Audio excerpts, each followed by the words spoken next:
Campaign 2020 now, and the road to the White House brings Democratic hopefuls straight through Atlanta. Senator Cory Booker and South Bend, Indiana Mayor Pete Buttigieg both speaking at a leadership conference today. CBS 46's Vince Sims joins us live with more on this one. And Vince, it seems these two candidates, they see eye to eye on several issues.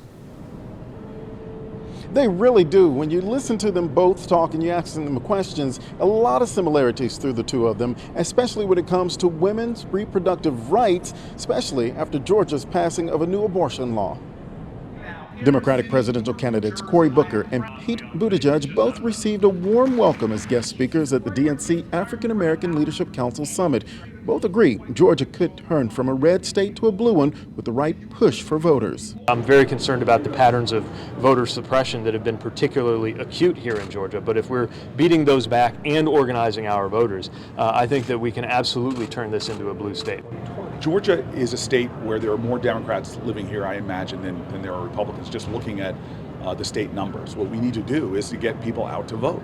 This is a blue state, and it means that we need to go back to organizing. Booker went on to say another hot topic he would address is women's reproductive rights. He says as president, he would create a White House Office of Reproductive Freedom. So to say that just because you're poor means that you do not have access to abortion care. Just because you're poor doesn't mean you have access to contraceptive care. I mean, these things are unacceptable to me. The Hyde Amendment is a direct assault at the black and brown communities like the ones I've been representing. Buttigieg also supports reproductive rights, but also wants prison reform. It's why we should end incarceration as a punishment for drug possession.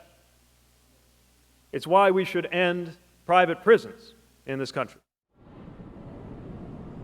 All right, this summit is continuing tonight with a big gala that they're having and some other big names that'll be there. Joe Biden as well as Beto O'Rourke will also schedule to speak tonight at that gala event.